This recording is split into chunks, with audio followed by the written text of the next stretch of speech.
കൂട്ടുകാരെ, ഇത് നമുക്ക് വളരെ എളുപ്പത്തിൽ തയ്യാറാക്കിയെടുക്കാൻ പറ്റുന്ന ഒരു ഒഴിച്ചുകറിയുടെ റെസിപ്പിയാണ് കാണിക്കാൻ പോകുന്നത്. അപ്പോൾ അതിനായിട്ട് ആദ്യം ഒരു പാൻ ചൂടാക്കി അതിലേക്ക് നമുക്ക് വെളിച്ചെണ്ണ ഒഴിച്ചു കൊടുക്കാം.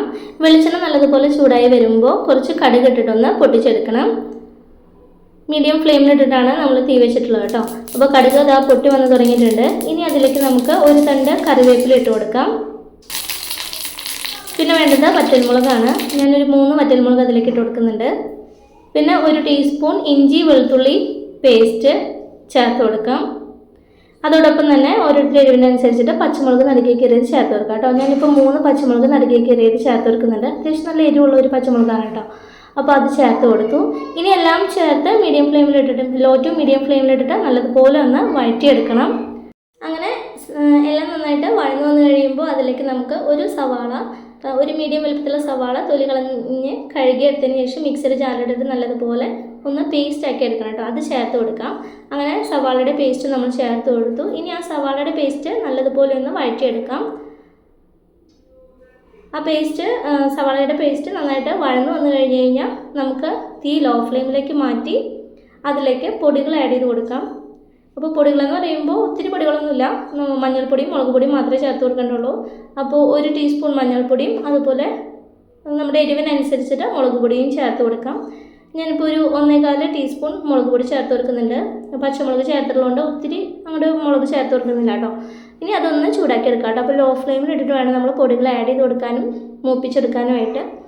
എന്നിട്ട് എല്ലാം ചേർത്ത് നന്നായി ഒന്ന് ഇളക്കി കൊടുക്കാം. അതിനുശേഷം നമുക്കതിലേക്ക് നമുക്ക് എന്തോരം ചുവന്നുള്ളി ചേർക്കണോ അതിനനുസരിച്ച് ചുവന്നുള്ളി ചേർത്ത് കൊടുക്കാം. അതിന് അളവൊന്നുമില്ല. ചുവന്നുള്ളി നല്ലതുപോലെ തൊലി കളഞ്ഞ് കഴുകിയിട്ട് അതിലേക്ക് ഇട്ട് കൊടുക്കാം. അത് ചെറിയ പീസുകൾ കട്ടിയൊന്നും വേണ്ട കേട്ടോ. ഇതുപോലെ തന്നെ അങ്ങനെ ഇട്ട് കൊടുക്കാം. അങ്ങനെ തന്നെ ഇട്ട് കൊടുക്കാം കേട്ടോ. പിന്നെ അതിലേക്ക് നമ്മൾ ചേർത്ത് കൊടുക്കുന്നത് ഡബിൾ മാംഗോ കോക്കനട്ട് കറിയല്ലേ. അപ്പോൾ അതിൽ ഫസ്റ്റ് മാംഗോ തന്നെ പച്ചമാങ്ങയാണ്. അപ്പോൾ പച്ചമാങ്ങ ക്യൂബ് പോലെ കുഞ്ഞി സ്ക്വയർ പീസുകൾ പോലെ ഞാൻ കട്ട് ചെയ്തിട്ടുണ്ടായിരുന്നു. അപ്പോൾ അതിട്ട് കൊടുത്തു. ഒത്തിരി കനം കുറയ്ക്കേണ്ട ആവശ്യമില്ല. ഒരു ചെറിയ കട്ടിക്ക് വേണം നമ്മൾ ഇട്ട് കൊടുക്കാൻ. എന്നാലും നമുക്ക് ആ കറിയിൽ ഇങ്ങനെ ഒത്തിരി വെന്ത് ഉടയാതെ കിട്ടുള്ളൂ. എന്നിട്ട് മസാലയുടെ നന്നായി ചേർത്തതിന് ശേഷം മിക്സ് ചെയ്തതിന് ശേഷം അതിലേക്ക് ഉപ്പിട്ട് കൊടുക്കാം. ഉപ്പിട്ടിട്ട് നന്നായി ഒന്ന് ഇളക്കി യോജിപ്പിച്ച് കൊടുക്കുക. എല്ലാ ഭാഗത്തേക്കും നന്നായിട്ട് ഉപ്പാവുന്ന വിധത്തിൽ നന്നായി ഒന്ന് മിക്സ് ചെയ്ത് കൊടുക്കാം.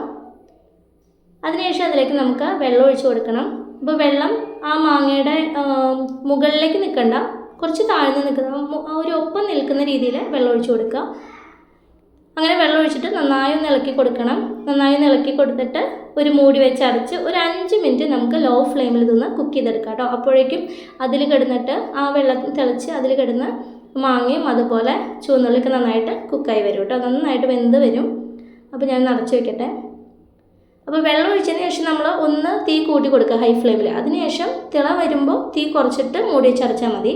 ഇപ്പോൾ ഒരു 5 മിനിറ്റ് കഴിഞ്ഞു. കണ്ടില്ലേ, നമ്മൾ പച്ചമാങ്ങയൊക്കെ നന്നായിട്ട് വെന്തുടഞ്ഞ് വന്നിട്ടുണ്ട് കേട്ടോ. എന്നാൽ ഉടഞ്ഞു പോയിട്ടില്ല. നമ്മൾ കുറച്ച് കട്ടിക്കല്ലേ പീസുകൾ എടുത്തിട്ടുണ്ടായിരുന്നത്. അതുകൊണ്ട് ഒത്തിരി ഉടഞ്ഞു പോയിട്ടില്ല. എന്നാൽ അത്യാവശ്യം നല്ല രീതിയിൽ തന്നെ വെന്ത് വന്നിട്ടുണ്ട്. ഇനി നമ്മളതിലേക്ക് ചേർത്ത് കൊടുക്കുന്നത് നല്ല കട്ടിയുള്ള നാളികേരപ്പാലാണ്. ആ കട്ടിയുള്ള നാളികേരപ്പാൽ നമുക്കതിലേക്ക് ചേർത്ത് കൊടുക്കാം. എന്നിട്ട് നല്ലതുപോലെ ഒന്ന് ഇളക്കി കൊടുക്കുക. അതിനുശേഷം നമ്മളതിലേക്ക് ചേർത്ത് കൊടുക്കുന്ന മറ്റൊരു ഇൻഗ്രീഡിയൻ്റ് എന്ന് പറയുന്നത് നല്ല പഴുത്ത മാങ്ങയുടെ പൾപ്പാണ് കേട്ടോ. അപ്പോൾ ഞാൻ ഒരു മാങ്ങ മുഴുവനായിട്ടും എടുത്ത് അതിൻ്റെ തൊലി കളഞ്ഞിട്ട് മിക്സിയുടെ ജാറിലിട്ടിട്ട് ചെറിയ പീസുകളാക്കി അടിച്ചെടുത്തിട്ടുള്ള മിക്സാണ്, പൾപ്പാണ്. അപ്പോൾ അത് വെള്ളമൊന്നും ചേർക്കാതെ തന്നെ അടിച്ചെടുക്കുക കേട്ടോ. അതായത് ഇതുപോലെ കട്ടിക്ക് അടിച്ചെടുക്കുക. എന്നിട്ട് ആ പഴുത്ത മാങ്ങയുടെ പൾപ്പ് മുഴുവനായിട്ട് നമ്മൾ ഈ കറിയിലേക്ക് ഇട്ട് കൊടുക്കാം. പൾപ്പിട്ട് കൊടുത്തതിന് ശേഷം നല്ലതുപോലെ ഒന്ന് ഇളക്കി യോജിപ്പിച്ച് കൊടുക്കണം. എന്നിട്ട് ലോ ടു മീഡിയം ഫ്ലെയിമിലിട്ടിട്ട് ഒരു 5 മിനിറ്റ് കൂടി നമുക്കതൊന്ന് തിളപ്പിച്ചെടുക്കാം, ചൂടാക്കി എടുക്കാം. അത്രയും വേണ്ടൂ. അത്രയും ആയി കഴിഞ്ഞാൽ നമ്മുടെ ഡബിൾ മാംഗോ കോക്കനട്ട് കറി റെഡിയായി.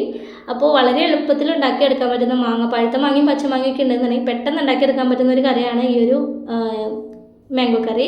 പിന്നെ ഇതിലേക്ക് നമ്മൾ അവസാനം ചേർത്ത് കൊടുക്കുന്ന ഒരു ഇൻഗ്രീഡിയൻ്റ് എന്ന് പറയുന്നത് കുറച്ച് പഞ്ചസാരയാണ്. കാരണം ഇതിൽ മധുരവും പുളിയൊക്കെ ഉള്ളതല്ല. അപ്പോൾ ഒന്നുകൂടി ഒന്ന് ടേസ്റ്റ് ആവാൻ വേണ്ടിയിട്ട് 1 ടീസ്പൂൺ പഞ്ചസാര കൂടി ഞാൻ ചേർത്ത് കൊടുത്തിട്ടുണ്ട്. ഇപ്പോൾ നിങ്ങൾ പഞ്ചസാര ചേർക്കേണ്ടതെന്നുണ്ടെങ്കിൽ കുറച്ച് ശർക്കര ഗ്രേറ്റ് ചെയ്തതായും ചേർത്താൽ നല്ലതാണ് കേട്ടോ.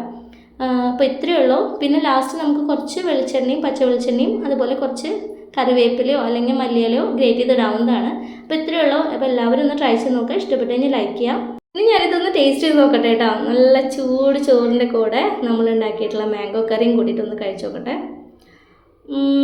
ഇതിൻ്റെ അഭിപ്രായം എന്താണെന്ന് പറയാമെന്ന് വെച്ച് കഴിഞ്ഞിട്ടുണ്ടെങ്കിൽ, പുളിയൊക്കെ ഇഷ്ടമുള്ളവർക്ക് നല്ല ഇഷ്ടമാവട്ടെ ഈ ഒരു കറി. പുളി ഇഷ്ടമില്ലാത്തവർക്ക് ചിലപ്പോൾ അത്രയും ഇഷ്ടപ്പെടുന്നില്ല.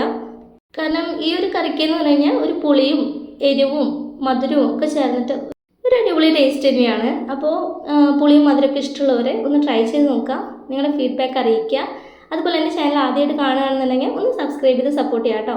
അപ്പോൾ എല്ലാവരും സപ്പോർട്ട് ചെയ്യുമെന്ന് വിചാരിക്കുന്നു. Thanks for watching.